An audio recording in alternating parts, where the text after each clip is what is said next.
नमस्कार, जोहार। स्वास्थ्य चर्चा की नई कड़ी में आप सभी दर्शकों का हार्दिक स्वागत है। मैं हूं आपके साथ चंदा कुमारी।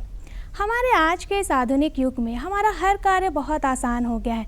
हम ऑनलाइन शॉपिंग कर रहे हैं, ऑनलाइन खाना मंगा रहे हैं। हमारा अधिकतर जो कार्य हो गया है वो घर बैठे बैठे ही हो जा रहा है। साथ ही आज के हमारे इस आर्टिफिशियल इंटेलिजेंस के ज़माने में हमारा जितना वर्क भी है वो भी घर बैठे बैठे कंप्यूटर के सामने, फ़ोन के सामने ही हो रहा है। इतने सारे कार्यों का जो बोझ है वो कहीं और नहीं, हमारे पेट के ऊपर पड़ रहा है और यही वजह है कि हमारा जो मोटापा है वो बहुत ज़्यादा बढ़ते जा रहा है।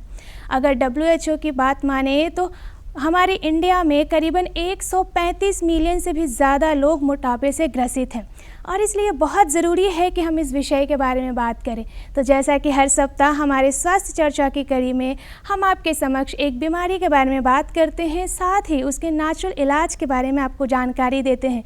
तो बस अपने उसी उद्देश्य के पथ पे आगे बढ़ते हुए आज हम बात करने वाले हैं मोटापा यानी ओबेसिटी के बारे में और कैसे हम अपने इस बहुत बड़े जो बीमारी का हमारा जो कारण बनते जा रहा है, इस मोटापे को हम योग आसन से कैसे दूर कर सकते हैं। इस विषय के ऊपर पूरी जानकारी देने के लिए, साथ ही योगासन करके दिखाने के लिए हमारे साथ जुड़े हैं दो मेहमान। सबसे पहले हम स्वागत करना चाहेंगे योग विशेषज्ञ कौस्तुभ कुमार मिश्र जी का, साथ ही उनके जो सहयोगी हैं सोनी प्रिया जी का। आप दोनों का बहुत बहुत स्वागत है हमारे इस कार्यक्रम में। तो सर, जैसा कि मैंने कहा कि मोटापा जो है वो बहुत बड़ी बीमारी बनते जा रही है। वो इसलिए नहीं क्योंकि मोटापा खुद एक बीमारी है, बल्कि इसलिए कि मोटापा जो है वो बहुत सारे नॉन कम्युनिकेबल डिजीज़ यानी ऐसे डिजीज़ जो कि हमारे लाइफ लॉन्ग हमारा जो साथ कभी नहीं छोड़ती, वैसे बीमारियों को ग्रसित कर रही है। तो हम आपसे जानना चाहेंगे कि मोटापा को हम बोलचाल की भाषा में कैसे समझ सकते हैं कि मोटापा क्या होता है। साधारण बोलचाल की भाषा में मोटापा वह है जो हमारे त्वचा के निचली सतहों में जाकर के वसा की कोशिकाओं में भार को वृद्धि कर देता है। इसे ही हम मोटापा कहते हैं। जी। कई बार ऐसा होता है कि हम मोटापे से ग्रसित तो हो जाते हैं, लेकिन हमें इस बात का अंदाज़ा नहीं हो पाता कि हम मोटापे से ग्रसित हो चुके हैं, क्योंकि ये बहुत ज़्यादा ही ये मैनुअल है कि हमारे जो सभी के घर में जो वेइंग मशीन नहीं होता, जो हम रोज़ाना जो है वज़न करके देख सकें। अधिकतर इसका हमें पता तब चलता है जब या तो हम कपड़े लेने जाते हैं या फिर हमें कोई बीमारी हो जाती है, तब जाके हमें पता चलता है कि हम मोटापे से ग्रसित हो गए। लेकिन मोटापा से जब ग्रसित हो जाते हैं हम, तो उसके लक्षण क्या है, हमारे बॉडी में किस तरीके से उसके जो सिग्नल्स है वो आने लग जाते हैं, ऐसा क्या लक्षण है मोटापा का? साधारणतया मोटापे का लक्षण हम देखते हैं कि शरीर का आकार बड़ा बेडौल हो जाता है। जी।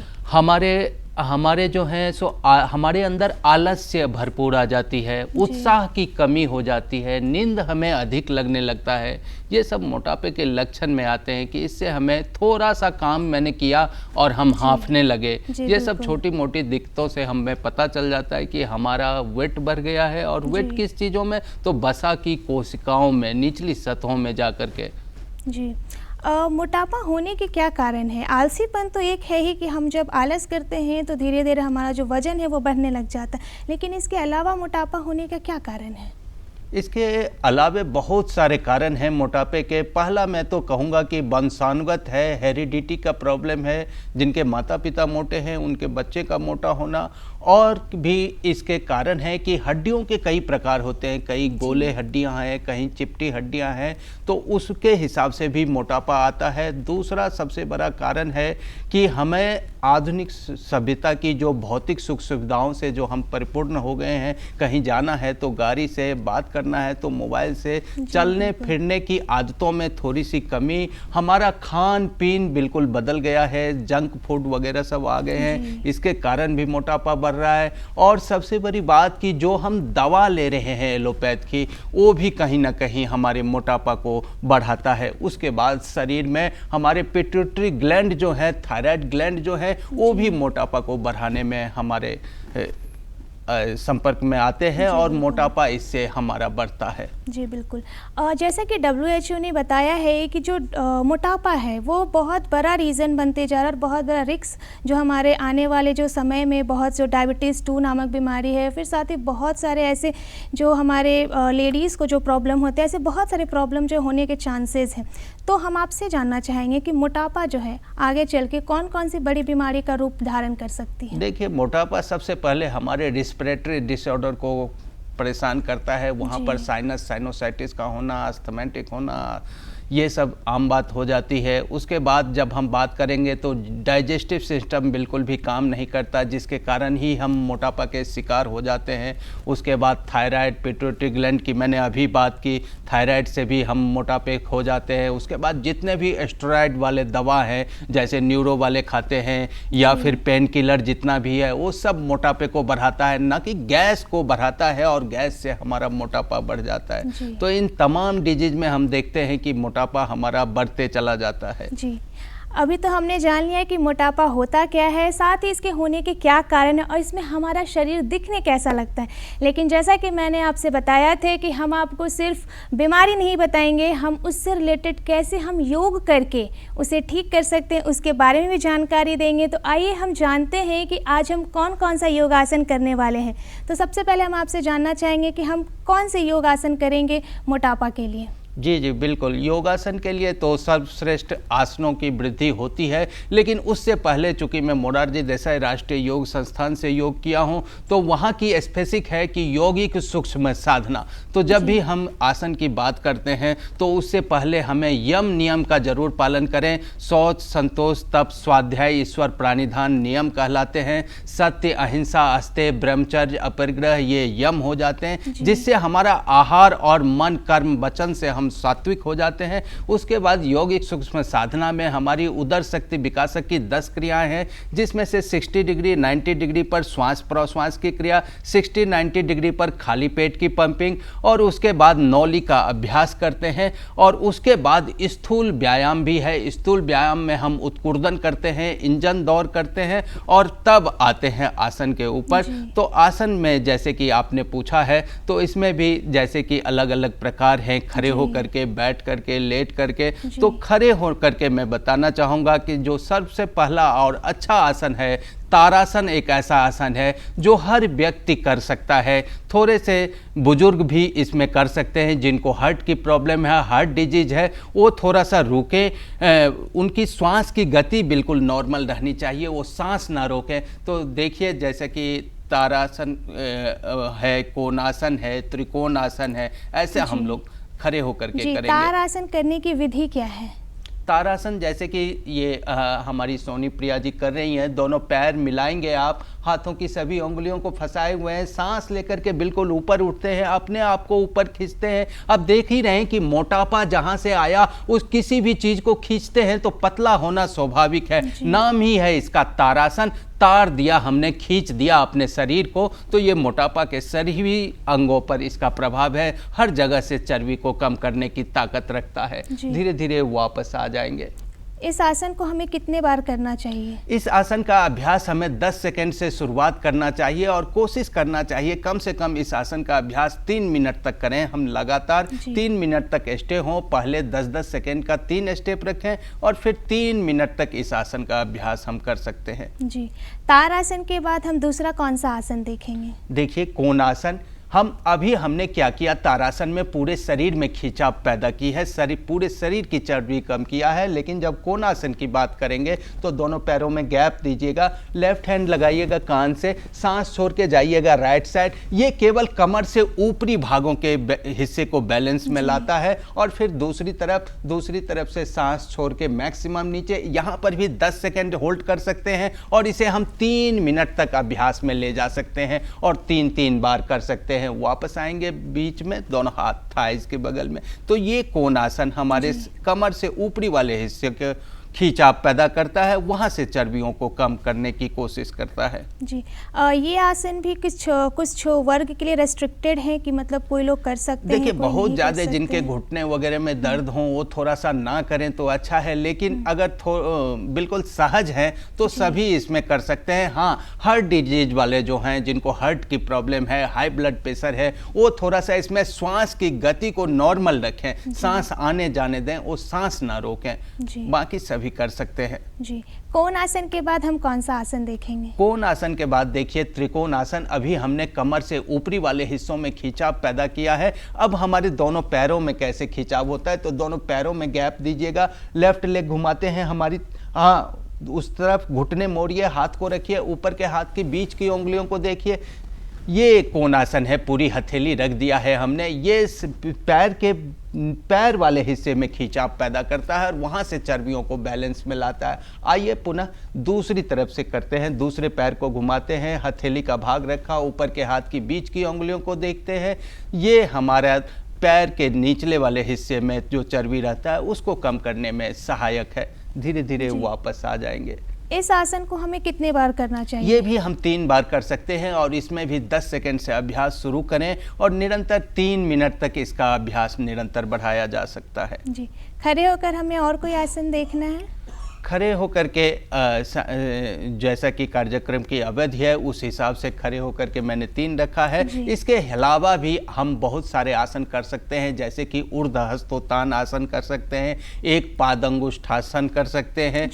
तो ऐसे तमाम बहुत सारे आसन हैं जो हम खड़े होकर के भी कर सकते हैं। खड़े होने के बाद अब हम बैठ के कौन कौन सा आसन देखने वाले हैं? तो आइए बैठ करके हमने 2 आसनों का नाम रखा है यहाँ पर, मंडूक आसन और उष्ट्रासन। तो मंडूक आसन में जैसा कि वज्रासन में बैठेंगे तो देखिएगा मंडूक आसन में कि दोनों हाथ का अंगूठा अंदर मुट्ठी बंद करते हैं, मुट्ठी का अंदर वाला हिस्सा अंदर की तरफ रखते हैं, सांस छोड़ा, झुक गए सामने, कोशिश है सिर का भाग लग जाए जमीन से। अब गर्दन उठाते हैं, देखते हैं आईब्रोज के सेंटर में, सारा ध्यान नाभि पर। अगर नाभि के अंदर कुछ फुदफुदाहट हो रही है तो समझिए आपका आसन सही लगा है, आपकी चर्बी घटेगी। और अगर कोई फुदफुदाहट नहीं महसूस कर रहे हैं तो लाभ भी नहीं मिलता है। योग एक अनुभूति की चीज़ है, आप जिस अंग विशेष के लिए कर रहे हैं वहां आपका अनुभव होना बहुत ही मायने रखता है। तो धीरे धीरे वापस आ जाएंगे। ये था मंडूक आसन, ये हमारे नाभि को भी सेंटर में लाने का काम करता है, डाइजेस्टिव सिस्टम को भी इम्प्रूव करने का काम करता है। और ये वो लोग ना करें जिनको कमर में दर्द हो, खास करके वो लोग नहीं कर सकते हैं। हाई ब्लड प्रेशर वाले, हाइपरटेंशन वाले का मैंने शुरू में ही कहा है कि श्वास के ऊपर जरूर नियंत्रण रखेंगे, श्वास को आते जाते श्वास कभी ना रोकें। जी मंडूक आसन के बाद हम दूसरा कौन सा आसन देखेंगे? मंडूक आसन के बाद देखिए हम करने जा रहे हैं उष्ट्रासन। घुटने के बल खड़े हो गए, एक हाथों से एक एड़ी को पकड़ते हैं, दूसरे हाथों से दूसरी एड़ी को पकड़ते हैं, गर्दन पीछे ढीला छोड़ा, कमर को थोड़ा सा आगे किया और ये देखिए हमारे पेट के भाग पर भी प्रभाव पड़ता है, यहाँ खिंचाव उत्पन्न करता है और इससे हमारा चर्बी बिल्कुल कम हो जाता है। तो धीरे धीरे वापस आएंगे। पेट और नितंब पृष्ठ दोनों की चर्बियों को कम करने के लिए उष्ट्रासन बहुत ही सुंदर आसन है। उष्ट्रासन भी रेस्ट्रिक्टेड है किसी वर्ग के लिए? उष्ट्रासन सभी कर सकते हैं, लेकिन हाँ हार्ट प्रॉब्लम वाले बिल्कुल ना करें, जिनको हार्ट की डिजीज है वो नहीं करेंगे, बाकी सभी कर सकते हैं। हमने जो मंडूक आसन और उष्ट्रासन देखा है, इसे प्रतिदिन हमें कितने बार करना चाहिए? ये सभी का अभ्यास हम 3-3 बार कर सकते हैं। 10-10 सेकंड से शुरुआत करते हैं और इसे हम 3 मिनट तक जब ले जाते हैं तो हमारा लाभ का मात्रा पूरा आने लगता है। 1 मिनट में आंशिक लाभ और 3 मिनट में हमें उस आसन का पूर्ण लाभ मिल जाता है। और किसी भी आसन को अगर आप 3 घंटे 48 मिनट लगाते हैं तो उसकी सिद्धियां भी मिलनी शुरू हो जाती है। जी बैठ के आसन देखने के बाद अब हम लेट कर कौन कौन सा आसन देखने वाले हैं? आइए देखते हैं। लेट करके पहला जैसा कि उत्तान पादासन, भुजंगासन, चक्रासन, धनुरासन, सर्वांगासन, हलासन, इतने सारे आसन हम बैठ के देख सकते हैं। तो सबसे पहले हम कौन सा आसन देखेंगे? सबसे पहले जैसा कि देखिए उत्तान पादासन सोनी प्रिया जी कर रही हैं, तो लेट जाएंगे आप एक बार। दोनों हाथ रखते हैं थाइस के बगल में, हथेली का रुख जंघाओं की तरफ, श्वास के साथ पूरा शरीर उठाते हैं। जितना आपका सिर उठता है उतना ही पैर उठाइए, पंजे बाहर की तरफ, श्वास की गति नॉर्मल। पूरा ध्यान नाभि वाले हिस्से पर। नाभि पर अगर कंपन हो रही है तो आपने समझिए सही लगाया है, वरना गलत। धीरे धीरे वापस आ जाएंगे। ये जो नाभि पर कंपन हो रही थी, इससे हमारा डाइजेस्टिव सिस्टम बिल्कुल इम्प्रूव हो जाता है। जिनकी नाभि टली रहती है दाएं बाएं, उनकी नाभि भी उनके सेंटर में आ जाती है। अभी हम आपको पीठ के बल, पेट के बल लेट करके 4 आसन बताएंगे धीरे धीरे, तो आप देखेंगे कि वो हमारे नाभि को सेंटर में लाने में भी कारगर है और साथ ही साथ डाइजेस्टिव सिस्टम को भी इम्प्रूव करता है। जी, हमने जो अभी आसन देखा है, इसे हमें प्रतिदिन कितने बार करना चाहिए? प्रतिदिन कम से कम। इसमें भी हम वही बात कहेंगे, बार बार दोहराएंगे कि 10 ही सेकंड का समय रखिए। शुरू के लिए 10 सेकंड से अभ्यास शुरू करें और इसे मिनटों तक ले जाएं। और अगर पूरा लाभ चाहते हैं तो 3 मिनट तक किसी भी आसन में रुकना हमें पूरा लाभ देता है। जी, और ये भी जो आसन जो हमने देखा है, इसमें भी कुछ रेस्ट्रिक्शन है? हाँ, रिस्ट्रिक्शन तो है ही। डिजीज़ के हिसाब से जितने भी हार्ट प्रॉब्लम वाले हैं वो कैसे कर सकते हैं, श्वास की गति बिल्कुल उनको नॉर्मल रखना होगा। बाकी कमर दर्द वाले बिल्कुल ना करें इस आसन को, सर्वाइकल स्पॉन्डिलाइटिस वाले बिल्कुल ना करेंगे, बाकी सभी कर सकते हैं। जी, इसके बाद हम दूसरा कौन सा आसन देखेंगे? दूसरा आसन देखिए, आते हैं पेट के बल और भुजंग आसन जैसा कि लगाएंगे। तो भुजंग आसन भी एक ऐसा आसन है, भुजंग मतलब कहते ही हैं कि सांपों के आकार वाली ये आसन है। लंबा गहरा सांस लेकर के उठते हैं आवाज़ के साथ, नाभि तक देखते हैं आईब्रोज के सेंटर में, तब तक जब तक हम सांस रोक सकते हैं। ये देखिए पूरे रीढ़ के हड्डी पर इसका प्रभाव जा रहा है। कमर दर्द को भी ठीक करता है, लेकिन मोटापे में क्या इसका असर है कि ये जठराग्नि को प्रदीप्त करता है। जठराग्नि जैसे ही प्रदीप्त होती है तो जो भी हम खाते हैं वो कैलोरी हमारी बर्न हो जाती है। तो इसका हमें ये लाभ मिलता है। धीरे धीरे वापस आ जाएंगे। जी, भुजंग आसन के बाद दूसरा हम कौन सा आसन देखने वाले हैं? भुजंग आसन के बाद देखिए, जैसे कि पीठ के बल लेट जाते हैं वहीं पर और चक्रासन लगाते हैं। तो चक्रासन हमारे पूरे शरीर के चर्बी को कम करने में सहायक है। दोनों पैर नितंब पृष्ठ के साथ, दोनों हाथ पलट के रखेंगे। हाँ, इसमें थोड़े से बुजुर्गों को ज़रूर कठिनाई है, लेकिन ये बिल्कुल जो जवान भाई बहन हैं वो सभी इसको कर सकते हैं और सारे शरीर का चर्बी एक ही साथ कम करने की ताकत रखता है ये चक्रासन। धीरे धीरे वापस आ जाएंगे। जी, चक्रासन देखने के बाद अब हम कौन सा आसन देखने वाले हैं? चक्रासन के बाद देखिए धनुरासन। ये नाभि को ही 4 आसन, उत्तान पादासन, भुजंग आसन और चक्रासन के बाद धनुरासन जो करने जा रहे हैं, ये भी नाभि को सेंटर में लाने का काम करता है। ये चारों के चारों आसन जैसा कि हाथों से पकड़ लिए हैं, तो श्वास के साथ पूरा शरीर उठाएंगे, देखेंगे आईब्रोज के सेंटर में। श्वास की गति को यहाँ पर नॉर्मल रख सकते हैं, थोड़ा सा रुकने की कोशिश है और फिर धीरे धीरे वापस। तो ये आपने देखा कि बिल्कुल नाभि के बल सारा शरीर ऊपर उठ गया था। तो ये हमारे नाभि को भी सेंटर में लाता है और साथ ही साथ डाइजेस्टिव सिस्टम को भी इम्प्रूव करता है। उसके बाद हमारे चर्बी को कहाँ से कम करता है, ये नितंब पृष्ठ वाली चर्बी बिल्कुल कम हो जाती है। हमारे शोल्डर के ऊपर जो मांस इकट्ठा हो जाता है वो भी दूर हो जाता है। जी, धनुरासन के बाद हम कौन सा आसन देखेंगे? जैसे कि धनुरासन के बाद सर्वांग आसन करेंगे। तो आइए लेटने की कोशिश है। हाँ, लेटिए। दोनों हाथ थाइस के बगल में रखते हैं, दोनों पैर उठाते हैं 30, 60, 90 उठा दीजिए बिल्कुल ऊपर और थोड़ा सा यहीं रुकें। थोड़ा सा रुकने की कोशिश, श्वास की गति नॉर्मल। ये सर्वांग आसन है, इससे भी हमारा अब थोड़ा फैट कम होता है, वसा कम होती है। और पैर को ले जाएंगे पीछे, लगा देंगे जमीन के भाग से, लगा दीजिए और हाथ को रख दीजिए थाइस के बगल में बिल्कुल नीचे। हाँ, श्वास की गति नॉर्मल। ये बिल्कुल पेट की चर्बियों को कम कर देता है। इसमें हमारा पेट का भाग अंदर जाना बिल्कुल तय माना जाता है। नाम है हलासन। धीरे धीरे वापस आ जाएंगे। हाँ, और हलासन के बाद जैसा कि थोड़ा सा जी, हमने जो अभी सर्वांग आसन और हलासन देखा, इसमें कौन कौन से वर्ग जो हैं वो रेस्ट्रिक्टेड हैं, किन को नहीं करना चाहिए? सर्वांग आसन में भी देखिए जितने भी हार्ट प्रॉब्लम वाले हैं, हाई ब्लड प्रेशर वाले हैं, वो सर्वांग आसन नहीं कर सकते और वो हलासन भी नहीं कर सकते। हाँ, जो बिल्कुल स्वस्थ हैं, जो अभी अभी योगाभ्यास शुरू किए हैं या मोटापे से ग्रस्त हैं, कोई डिजीज नहीं है उनके पास हार्ट की, हाई ब्लड प्रेशर की, तो ये आसन का अभ्यास जरूर कर सकते हैं। जी, जैसा कि हमने देखा सर्वांगासन और जो हलासन है ये काफ़ी एडवांस लेवल के आसन हैं, तो उनको कब शुरू करना चाहिए? जो अगर अभी मान लीजिए अभी जो मोटापे से ग्रसित है, अगर उन्होंने अभी जस्ट स्टार्ट किया है योगा करना, तो उन्हें कब करना चाहिए? ये सब आसन कब प्रैक्टिस करना चाहिए उन्हें? जी जी, जैसा कि शुरुआत में मैंने यौगिक सूक्ष्म साधना के नाम ली, छोटे छोटे पोज के नाम लिए, जब उनका अभ्यास तारासन से शुरू होकर के भुजंगासन वगैरह में जैसे जैसे वो आगे बढ़ने लगेंगे, कम से कम 3 दिन 4 दिन केवल तारासन का अभ्यास करें,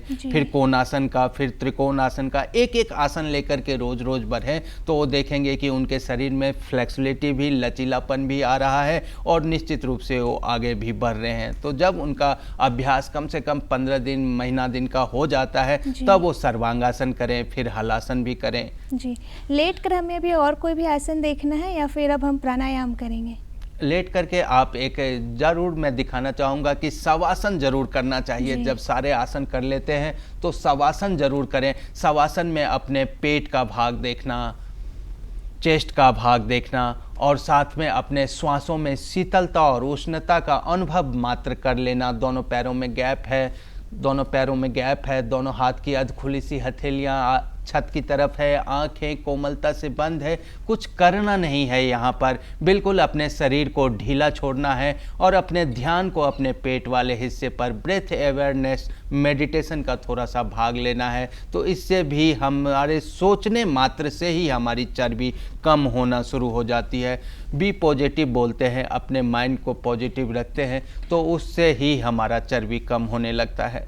जी, दोनों हाथों को रख करेंगे। शवासन हमें कितना देर के लिए करना चाहिए? शवासन कम से कम इसका भी अभ्यास जितना ही हमने आसनों का अभ्यास किया है ठीक उसके बराबर ही होना चाहिए। तो कम से कम इसका अभ्यास 1 मिनट का होना चाहिए और अधिक से अधिक हम 5 मिनट तक शवासन ले सकते हैं अगर हम ब्रेथ अवेयरनेस मेडिटेशन भी साथ में कर रहे हैं। जी, शवासन के बाद हम क्या देखेंगे?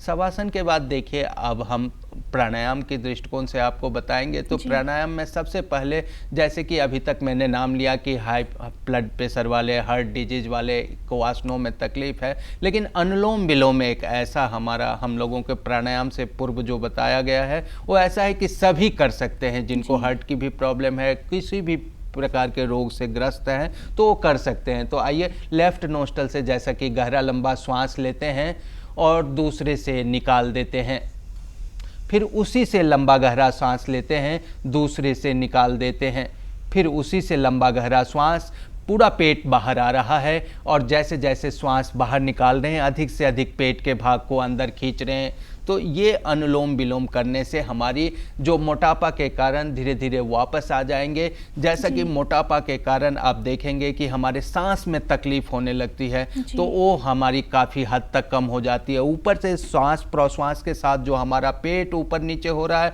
उससे भी कहीं ना कहीं वसा का भार में कमी हो रही है। जी, अनुलोम विलोम के बाद दूसरा कौन सा प्राणायाम देखेंगे हम?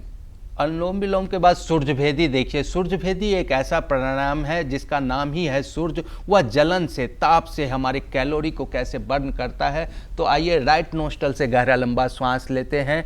श्वास लेने के साथ ठुड्डी कंठकूप से लगा लीजिए, रेक्टम मसल्स पुल कीजिए, मूल बंद लगा लीजिए, हाथ वापस लेकर के आइए। सांस नहीं रोक सकते, गर्दन सीधी करेंगे, मूल बंद ढीला छोड़ेंगे, दूसरे नोस्ट्रल पैसेज से श्वास बाहर, अधिक से अधिक पेट का भाग अंदर खींचेंगे, उड्डयन बंद लगा। ये हुआ एक चक्र सूर्यभेदी का। ऐसा हम कोशिश करेंगे कम से कम 25 से 30 बार करें। किसी भी प्राणायाम का लाभ लेने के लिए हमें कम से कम 25 से 30 बार उस प्राणायाम का अभ्यास जरूर करना चाहिए। जी, सूर्यभेदी के बाद हम कौन सा प्राणायाम देखेंगे?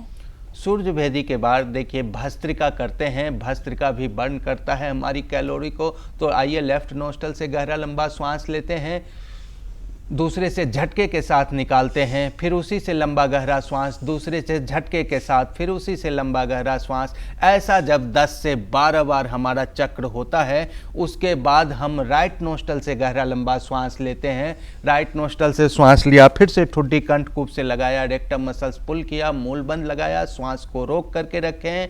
नहीं रोक सकते तो गर्दन सीधी करें, मूल बंद ढीला छोड़ें, दूसरे नोस्ट्रल पैसेज से श्वास बाहर, अधिक से अधिक पेट का भाग अंदर खींचें। ये हुआ एक चक्र भस्त्रिका का। अगर हमें दोबारा से करना है तो फिर से 10 से 12 बार वो झटके वाली श्वास और अंत में सूर्यभेदी प्राणायाम को ऐड करते हैं। राइट नोस्ट्रल से श्वास लेकर के सारे बंद का उपयोग करते हैं। तो ये हमारा एक चक्र भस्त्रिका होता है। इसे भी लाभ लेने के लिए कम से कम आपको 25 से 30 बार करना होता है।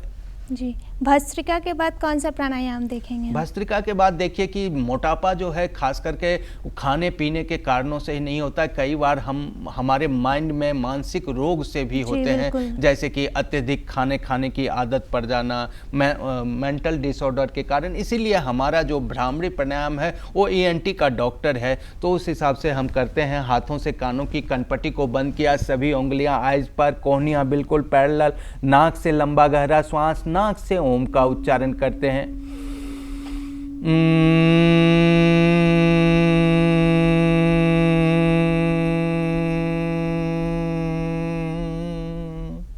ये एक बार किया और झटके से हमने हाथों को खोल दिया है। तो जैसे कि आपने देखा कि जब हम आवाज़ निकाल रहे थे तो पूरे माइंड में इसका वाइब्रेशन होता है, और जब वाइब्रेशन होता है तो उस हिसाब से हार्मोन्स भी हमारे सक्रिय होते हैं, तो वो हमें मानसिक तौर पर लाभ पहुंचाते हैं। इसीलिए भ्रामरी प्राणायाम को भी सम्मिलित करना मोटापे में काफ़ी श्रेयस्कर होता है। भ्रामरी के बाद अब हम क्या देखेंगे? भ्रामरी के बाद देखिए ओम का उच्चारण जरूर कीजिए। ओम का उच्चारण का जैसा कि हमारे अखिल भारतीय अनुसंधान संस्थान एम्स ने रिसर्च किया है कि ओम का उच्चारण जब भी करते हैं तो हमारी पेटों की आकृतियां ऐसी बनती है, डाइजेस्टिव सिस्टम ऐसे इंप्रूव होता है कि वो हमारे भोजन को पचाने में अत्यधिक सहायक हो जाते हैं। तो ओम का उच्चारण करने के लिए नाक, दोनों हाथ रखेंगे अंजलि मुद्रा में, नाक से लंबा गहरा श्वास लेंगे, मुंह से ओम का उच्चारण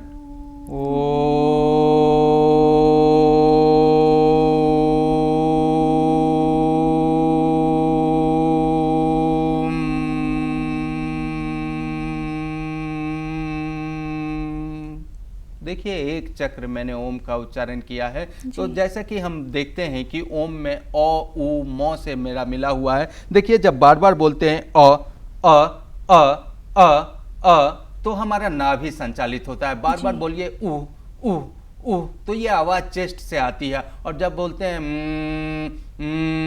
म का उच्चारण हमारे माइंड लेवल से होता है। इसीलिए जब तक ओ का उच्चारण करें ध्यान नाभि पर रखें, जैसे ही ऊ पर आए ध्यान चेस्ट पर लाएं, जैसे ही म का उच्चारण करें ध्यान माइंड पर।